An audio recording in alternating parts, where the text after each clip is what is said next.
First of all, I would like to take the opportunity to share a bit of what we are studying at DATAGRO, but I cannot lose the opportunity to express my honor to be part of the opening session.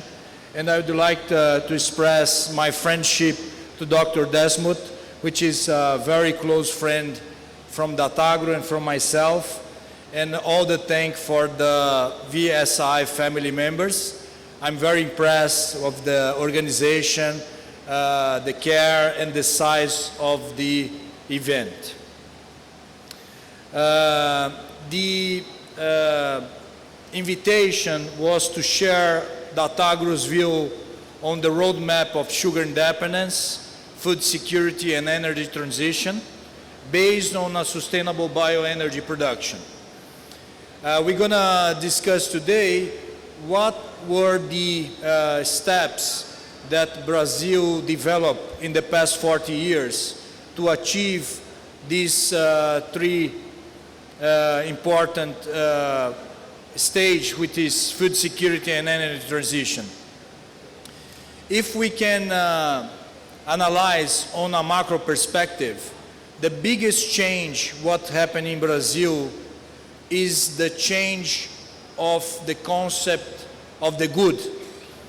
For the Brazilian industry nowadays, the good is not anymore sugar or ethanol. The main focus is the sugar cane. Once you understand that the sugar cane is the target, you can increase in a various ways and opportunities the renewable, cash generation from the business. So just to talk about DATAGRO a little bit, we are a consultancy over 40 years. We have clients in over 50 countries, 12 companies under our group, around 250 people working with us. Okay, so understanding more or less how is the energy metrics of Brazil nowadays, Brazil reached over 45% of the renewable energy, exactly 47.4%. So as I was saying, Brazil reached 47.4% of renewable energy when we analyze the whole energy metrics in our country. And it's very interesting that sugarcane today is larger than hydro and natural gas. So it became a very important source of energy for the country. And the diversification in sugarcane enabled Brazil to increase farmers' income, which is a very important thing. The diversification brought to the farmers, sugarcane farmers in Brazil, a better income, developing the region's countryside as a big country like India. One of the main challenges is the social development, and through diversification we increase this, built-in capital accumulation, promote circular economy, and increase food production with a modern agricultural practice. Producers are demanded a long diversification process. When my father started 40 years ago, the industry used to produce only sugar. And today, from sugar cane, Brazilians are producing sugar, ethanol, electricity, second generation ethanol, biogas and biomethane, bagasse pellets, integration with corn ethanol, the flex plants. You can produce ethanol from cane and corn at the same time. Fermentation of yeast for food and feed grade, biochemistry for SAF, sustainable aviation fuel, and also other products coming from biochemistry, and CO2 capture from fermentation, from production of a whole line of green chemicals. In Brazil nowadays, we are generating a lot of revenue coming from CO2 through paper selling to the stock exchange. And what is the market outlook for the next years on the cane perspective? 1G cane and corn production world in a world perspective, is around 86 today, 86 million tons of ethanol. If you use the technology available to do the reform to produce hydrogen, jet fuel, which is SAF, biofuel engines to substitute bunker, and dehydration, is another 810 million tons in a potential perspective for the next years until 2050. In addition, only Brazil can supply, using corn ethanol, second generation, and recovered dehydrated pastures, another 113 million tons. So the potential is huge if you analyze the cane flexibility and opportunity. Understanding how important was the diversification in the last 40 years, Brazil jumped from 70 million tons of cane in 1975 to the current 711 million tons when you add cane and corn. You can see that corn is integrated with sugarcane. So today, more or less, 50% of the total sugar produced in Brazil goes to sugar and another 50% to ethanol. And what is the energy equivalence on a ton of sugarcane? 1 ton of sugarcane is equal of 1.2 barrel of crude oil. Sugarcane is a very efficient in transforming solar energy into biomass. So this efficiency pushed Brazil to substitute a lot of oil since 1975 with the ethanol program. And in the end, we are using efficiently only 1/3 of the energy of the cane, which is the sugar content, the TRS, total recovery sugar, on the right side, the orange part of this chart. So cane, 1/3 is sugars, the other 1/3 is bagasse, and the other 1/3 is trash, tops and leaves. And we are only using efficient today, in the end, the sugars, the TRS. So the opportunity is huge. We have a blue ocean to develop with the other 2/3 of the energy. And what is the size of this ethanol program in Brazil? Brazil, since 1975, substitute 3.59 billion barrels of gasoline using ethanol. 3.59 billion barrels. That represents a saving of 626 billion US. What is the size of the money in the account of Brazil today in our foreign reserves? It's 346. So we save double the size of the money of the whole country in the bank. So ethanol is the main reason why Brazil is saving money, because we are not importing gasoline. We are building our own energy supply. This is the most important thing, very similar to India. And as we can see in this chart, based on the 27% that we blend into our gasoline, Brazil reached over 45% of market share in the auto cycle. In 2020, 48%. As you can see, the whole country are using ethanol in Brazil. Even though the states which are not producers, we are able to provide the flexibility for a country, a continental country, providing the option of a renewable energy. Here you can see the mix and the blending policy since the beginning, 1975. Today we are in a level of 27%. We have a joke in Brazil that we don't have gasoline. We have only ethanol and E27, which means 27% of ethanol into the gasoline. So our gasoline has, as a mandate, 27%. In this chart, you can see the importance of the flex fuel cars. Since 2003, which is the green part of the chart, Brazil mainly produces only flex cars. That means you as a consumer can decide at the pump what is the fuel you are going to fill based on your perspective, either price or concepts. And the advantage of using ethanol in complement of gasolines are many.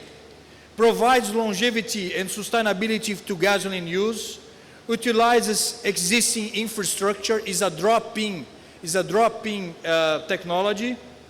High octane of ethanol allows to use low octane feedstocks. Ethanol is a free aromatic, so it's large and proven health benefits. Combustion of ethanol generates aldehydes, which are much lower toxics for the formaldehydes. Allow automakers to manufacture small engines with higher compression ratios. Allow automakers to meet most of the restrictive emission targets nowadays all over in the world, and reduce energy independence on imports. In looking the perspective of the BRICS, Brazil, Russia, India, and China, Brazil represents together a very important role in the transport analysis, but we are in a trend of electrification, which is the future, but we need to analyze in a proper way, the electrification process. We have three ways to analyze: the concept of the tank to wheel, the second concept, the wheel to well, and the third concept, which is Brazil using nowadays in a federal analysis for all the programs, cradle to grave. If we compare the CO2 emissions under wheel to well, the grams of CO2 per kilometer, as you can see, the electric car in Europe on average is in a range of 92 grams per kilometer, and the internal combustion engine using ethanol in Brazil is 58.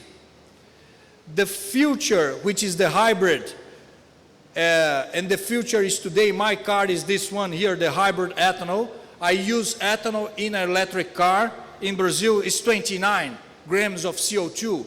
So it's 29 comparing to 90, which is a big difference between emissions. And what's going to be the perspective for 2030s? We will develop the technologies, moving from 90 to 74 in Europe, and the 29 hybrid fuel cell ethanol to 27. So this is the trend showing the efficiency of using liquid fuel instead of batteries to store the energy. And what is the next steps that we are facing nowadays? The first one, the current one, is creating policies to develop the internal combustion engines through targets to be more efficient. Then afterwards, the hybrid cars. Hybrid cars are a very good solution for countries like Brazil, India, the big countries, because you can use the efficiency of the electric battery cars when you are inside the cities, but at the same time, you can use the efficiency of auto cycle for long distances. And electrification using sustainable biofuels. We launched in 2023, last year, the first ethanol to hydrogen car in Brazil. So it's becoming real, this idea of using hydrogen. And because ethanol is already spread all over Brazil, we have a net of hydrogen distribution already in place. And because the goal in this new phase is going to be what is the ratio between carbon and hydrogen per fuel, and ethanol has a high content of hydrogen, when we compare to other liquid fuels. This fuel distribution is a differential to provide hydrogen all over the country. And the main issue today with the batteries are the low energy density. As we can see nowadays, when you compare the technologies, today we are in the target of 120 watt-hour per kilo, and may prove impossible to reach 1,000 watt-hour per kilo. So may prove impossible, when we translate to Portuguese, means impossible. And these are the development of these technologies on the batteries, from the current level of 120, 130 to the may prove impossible around 1,000. But the question is, what is the energy density in liquid fuels? Ethanol is almost 6,000, and gasoline is almost 10,000. So is 120 today comparing to 6,000 on ethanol and 9,000 to 10,000 on gasoline. So the capacity to store energy is much higher in liquid fuels than into batteries. Would take more than 500 years to make enough batteries to store only 1 day of electricity demand from US. It's a big challenge of infrastructure. It's a big challenge of infrastructure to charge, to storage, to build the net. We spent over 200 years building infrastructure to distribute liquid fuel. Trucks, boats, gas stations, everything is through liquid fuels. It's going to be a huge effort to build a net to provide the possibility to charge the battery cars on a standard and comparable situation like liquid fuels. Another very interesting thing that is important to analyze is the quality of the big cities. Here we have the air quality index of the 50 most polluted cities in the world. As you can see, most of these cities are in India and in the region around India and China. But let's use the case of Delhi. Delhi, we have 5.5 million cars, and is the second worst city ranked in 2022. São Paulo, we have 8.5 million cars, 3 more million cars than Delhi. So Delhi is 5.5 and is the second worst. São Paulo is 8.5 million and is in the rank of 1,942. On average, 30 grams per cubic meter, comparing to 219. So renewable energy is a solution for today, not for tomorrow. When you use ethanol, you increase the capacity to clean the environment on the big cities. You decrease the investments on health infrastructure because you have less problems with air diseases and all this so on.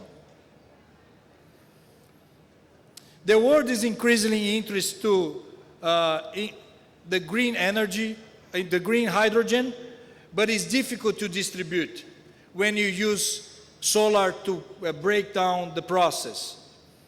So ethanol and other biofuels to be seen as hydrogen easy to carry and transport. Ethanol is the hydrogen that you can transport in a bucket, in a liquid format.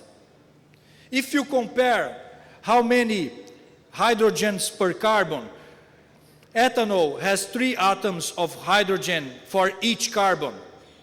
Biomethane is a ratio of 4:1, 4 atoms of hydrogen per carbon. And gasoline, 1.62:1. So in the future, it's different from gasoline situation today that is more expensive. Ethanol should be more expensive than gasoline because you're going to have more hydrogen per carbon. And we are moving to this age, the age of hydrogen.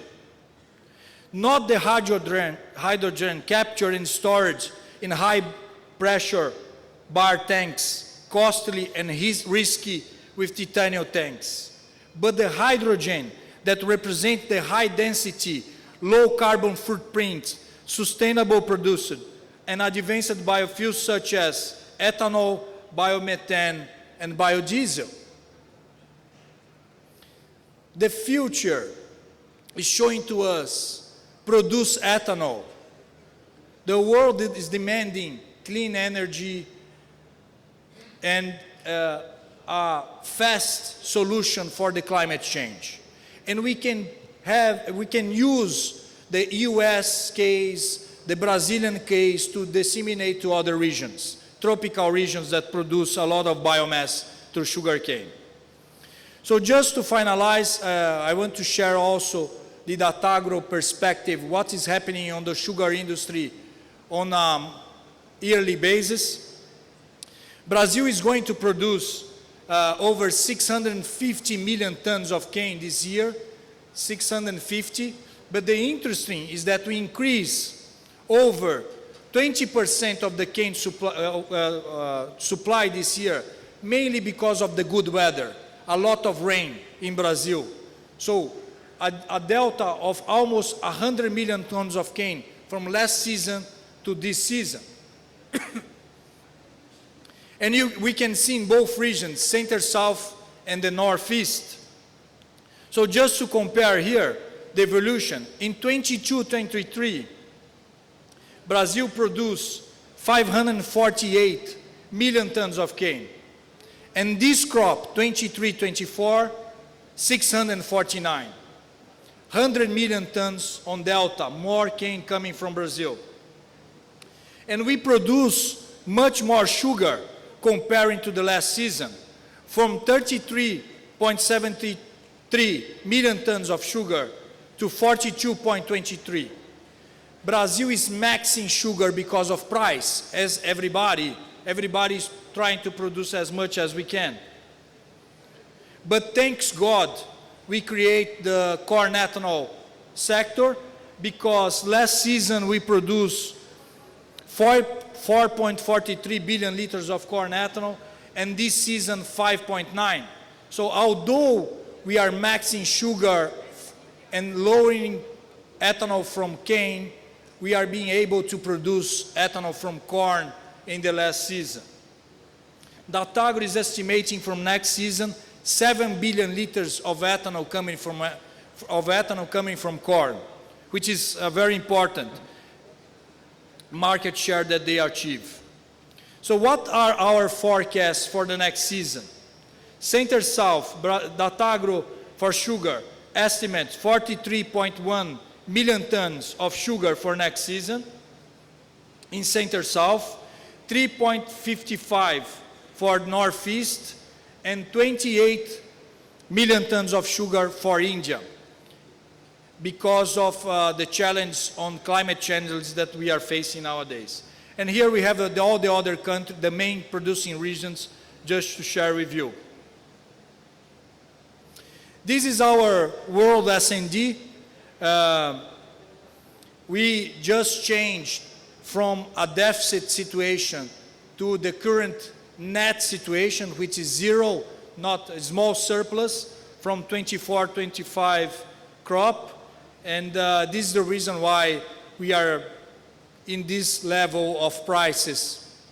We never saw 5 years in a row of good prices in our history. This is the reason why the sugar business all over the world are very profitable in providing opportunity to increase the sugar production. I would like to thank you very much the opportunity to share here some views with you. And I want to give the last